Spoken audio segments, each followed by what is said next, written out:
Urban legends exist around the world, mostly to keep us from parking in dark places at night or from talking to creepy kids with dark-coloured eyes.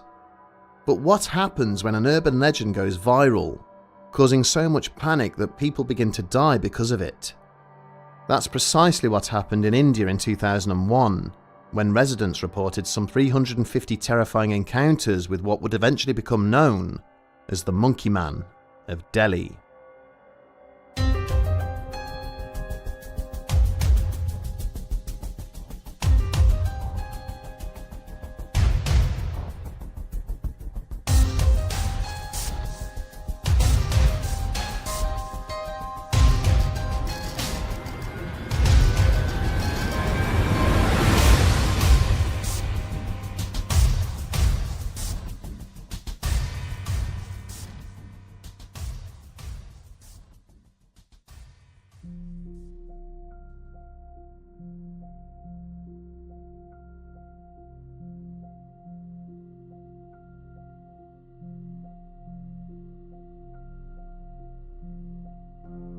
Delhi, the bustling capital of India, is home to nearly 33 million people.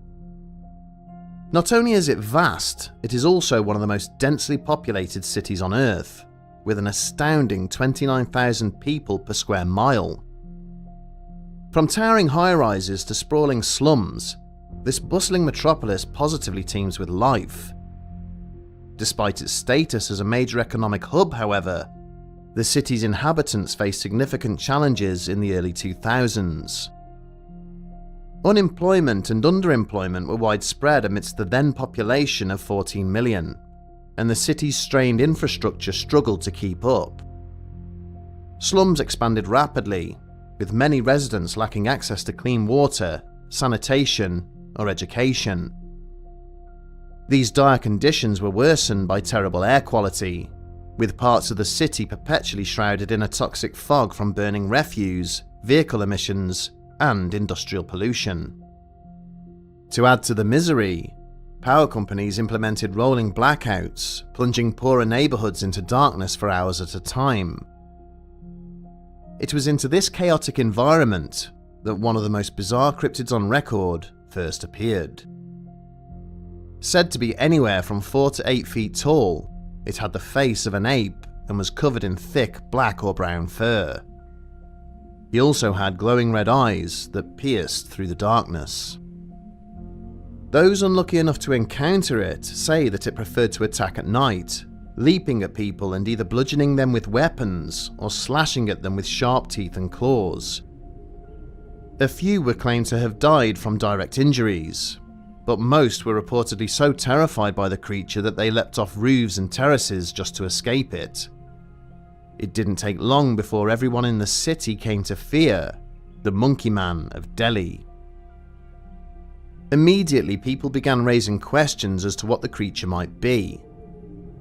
Amongst the more religious citizens, talk quickly turned to India's legends. The subcontinent has a rich folklore tradition, one that contains more than its fair share of monsters. From the demonic Rakshasas to the vampiric Vetalas, there is no shortage of beasts believed to inhabit graveyards, caves, and other ominous places. Then there are the cryptids, like the Munde Brung, a 9-foot-tall Bigfoot-like creature said to inhabit the dense forests, or its Himalayan cousin, the Yeti. Could one of these creatures have made its way into the urban environment to wreak havoc amongst the poor? Whatever the case, what follows has been described as either clear evidence of an attack by a paranormal being, or one of the most bizarre and deadly instances of mass hysteria in history. The appearance of the Monkey Man coincided with a heat wave that rocked the city of Delhi in the summer of 2001. For weeks, both rich and poor suffered under the high temperatures, which regularly peaked above 40 degrees. This, combined with the unreliable electricity, meant that many residents could not even power a fan to keep themselves cool. As a result, many chose to sleep outside on balconies, terraces, and roofs. Whilst this provided some relief from the heat, it also exposed them to the noxious air. and, it seems, something much more dangerous.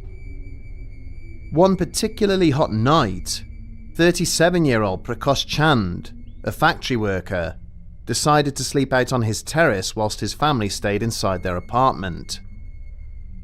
A resident of the slums, the Chand family had precious little space between them, and the searing heat would have made it almost unbearable in the tiny ramshackle flat. Prakash later reported that he had placed a rug on his balcony, where he listened to the sounds of the city before eventually falling asleep at around 1 a.m. However, his peaceful slumber would not last long. At around 4 a.m, Prakash said he was jolted awake. Though he couldn't see anything in the pitch darkness, he later reported being aware that there was something on the small balcony with him. Without warning, Prakash was struck hard on the arm before something large and heavy jumped on top of him. Though he was unable to get a good look at his attacker, he said he could hear it, growling and snarling as it repeatedly pummeled him about the face, neck and head. The attack only lasted a few seconds, and Prakash reported that whatever had attacked him had simply disappeared into the darkness afterwards. Worried for his family, he made a call to the authorities, stating that he had been attacked by something strong, well-built, and not human. It was only then that he learned that he was not the only one to be attacked in the slums that week. Police said that in total, some 20 victims had reported being pounced on whilst walking alone at night or sleeping out on rooftops. Many of these came away from the attack with deep scratch marks and gouges on their arms, faces and necks. The victims also reported that after the brutal attacks, the creature seemed to simply vanish. As the weeks passed, there were even more reports of attacks and encounters with the strange creature. Despite the fantastic claims, the Delhi police had no choice but to treat the situation as seriously as the public. They hired more than 3,000 temporary officers to patrol the streets at night, looking for anything out of the ordinary. They also released a series of sketches based on eyewitness accounts, but these mostly served to add to the confusion. As the attacks grew more frequent, the descriptions of the Monkey Man of Delhi took a turn towards the bizarre. In these new reports, he would sometimes appear clothed, often wearing a metal helmet. Other eyewitnesses reported that the beast had a halo, like an angel, and that it could jump more than 30 feet at a time. Still others claimed it was not covered with fur, but feathers, and that it disappeared so easily because it could fly. At least one person reported it being on roller skates. The resulting sketches were difficult for many to take seriously, but for the people living in the slums, the Monkey Man was a deadly reality. After all, a significant number of sightings had been accompanied by injuries. Some people were scratched, others knocked to the ground and punched, whilst others were simply scared out of their wits and injured themselves trying to get away. At least one man died after tumbling off a building in panic when his neighbour screamed to alert him of the Monkey Man's presence. The local media only played into the hysteria, interviewing anybody and everybody with scratches on their arms or a scary story of their own. Even with the extra officers, younger Delhi residents soon began patrolling the streets with axes and sticks. This led to more than a few cases of mistaken identity, as the mob mentality took hold inside the slums. Police filed numerous reports of armed groups attacking innocent bystanders, or of people being trampled on amidst a rush to escape or attack the mysterious creature. Despite the circulating rumours regarding the Monkey Man, the heatwave and blackouts forced tens of thousands of people to continue sleeping out on their balconies every night. For this reason, attacks occurred daily, sometimes as many as a dozen in 24 hours. Police records tell of one young girl who had decided to sleep outside for the evening, only to awaken in the middle of the night to find a hairy, inhuman hand resting on her thigh. Hearing her screams, the girl's mother bounded out of the apartment with a broom, swinging it wildly at whatever was near her daughter. This led to a whole new slew of rumours that the Monkey Man was targeting young women, hoping to kidnap them and take them back to its lair. By this point, the people of Delhi had been worked into a near state of anarchy. Every night they would go to sleep in fear, and every morning, the news would report another series of incidents, injuries, and sometimes deaths. The most prominent example of the Monkey Man actually causing a fatality can be found in the tragic tale of an individual simply known as Suman. Suman was a 27-year-old pregnant woman living in the slums of East Delhi. Family members said that the heat, coupled with her being pregnant, had been making Suman miserable and that she'd been having trouble sleeping. As a result, she had chosen to sleep out on the terrace one fateful night. Temperatures had been peaking at 42 degrees Celsius, and much of the neighbourhood had decided to brave the night air, likely believing there was safety in numbers. At some point in the early hours, Suman had been awoken by screams from her neighbours, shouting that the Monkey Man had arrived. Apparently unable to get inside, she tried to flee down the stairs from her terrace, but in her panic, she lost her footing and ended up falling to the ground below. Sadly, she later died in hospital from her injuries. The only other confirmed fatality remains unidentified to this day. Police reports describe the unknown man as having suffered grievous wounds about his face, neck and abdomen, which eventually led to his death. Whilst tragic, police stated that the victim's body proved to be a crucial piece of evidence in their efforts to solve the Monkey Man phenomenon. Then Joint Commissioner of Police, Suresh Roy, reported consulting with doctors about the wounds that had been inflicted. Many of them were confirmed to be bites of some kind, though the doctors could not definitively match them to any known animal. Upon checking with officials at Delhi Zoo, the police confirmed that all animals were accounted for. Whatever had killed the man either lived in the city itself or the surrounding natural areas, and since the victim was not eaten, the creature's motives for killing were clearly not related to survival. In total, there were nearly 350 documented incidents and reports related to the Monkey Man of Delhi over a period of 3 weeks. Nevertheless, no animal or human was ever photographed, let alone caught. Moreover, the incredible variety in the descriptions of this strange entity has raised many questions as to just who or what it might have been, and whether it even existed at all. The first theory is that there was indeed an attacker of some kind lurking in the darkness of the Delhi slums. Whether it was a disfigured human, giant monkey, demon, or something else entirely is less important than proving that it was actually there. Its existence seems to be supported by the numerous injuries inflicted, and the fact that many of them seem to be bite-like lacerations. Some say it was a case of mistaken identity. Due to the pitch-black conditions, residents simply confused a local monkey or other animal for something larger and more sinister. Others say nobody could possibly mistake the types of monkeys native to India for a 5 to 8 foot tall creature. The largest species in the region, the grey langur, peaks at just 2 feet tall and 44 pounds in weight.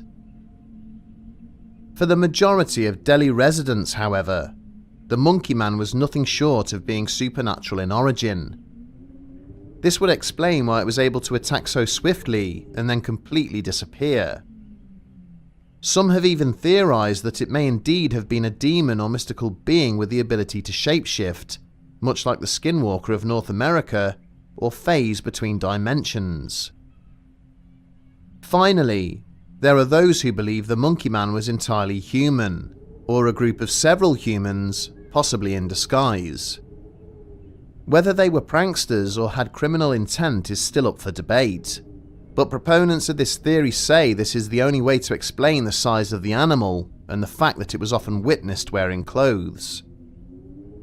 Still, scientists and researchers around the globe have a different opinion.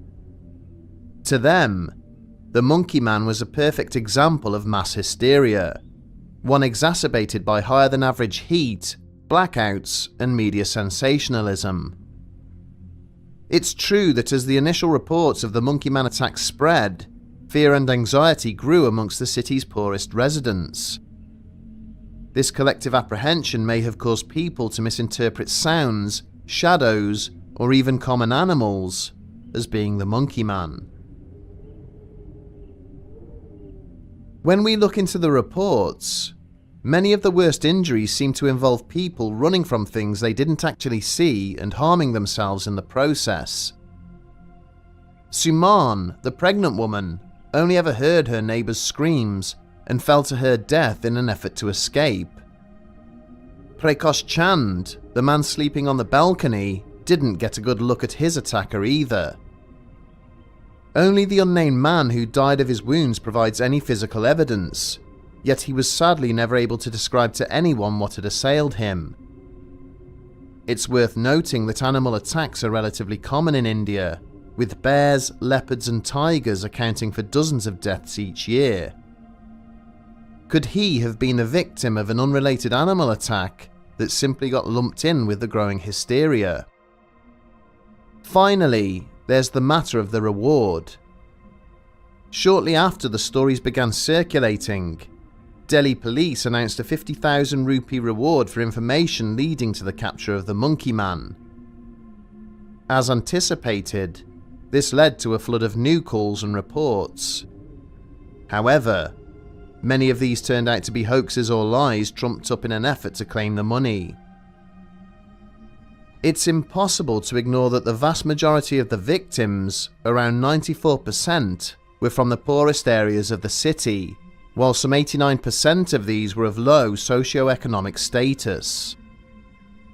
After the sightings died down, police reported discovering that some people had faked injuries for medical and media attention, whilst others reframed existing unrelated injuries as stemming from encounters with the infamous interloper.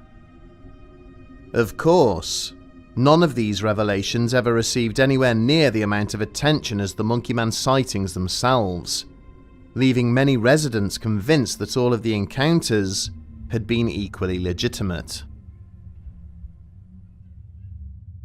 For many, it's difficult to accept that the citizens of Delhi could react so violently without the presence of a real physical threat. After all, even mass hysteria events do not occur entirely in a vacuum. But as to what exactly was happening during those few months in 2001, there's almost no way to tell. What we do know is that the situation in the city at that time was far from ideal. The people in the slums where most of the sightings occurred were poor, malnourished, and often suffering from heat or air quality related illnesses. Could they have conjured the Monkey Man up from nothing? Or did someone or something simply use the conditions of the crowded slums as cover for their nefarious deeds? Unless the Monkey Man appears again, we may never know. For now, the phenomenon remains an unsolved mystery, with multiple theories offering little in the way of explanation for what happened. Even if it was simply a case of mass hysteria, pranks, misidentified animals, or some combination of these factors, the incident serves as a fascinating example of how fear and rumour can rapidly escalate into a full-blown urban legend. We do know that the current population of Delhi has recently crossed 33 million. With so many people living in the city, it would be difficult for a large animal or other strange creature to hide forever. If the Monkey Man is still out there, it will only be a matter of time before someone spots him again. Unless, of course, he truly was supernatural.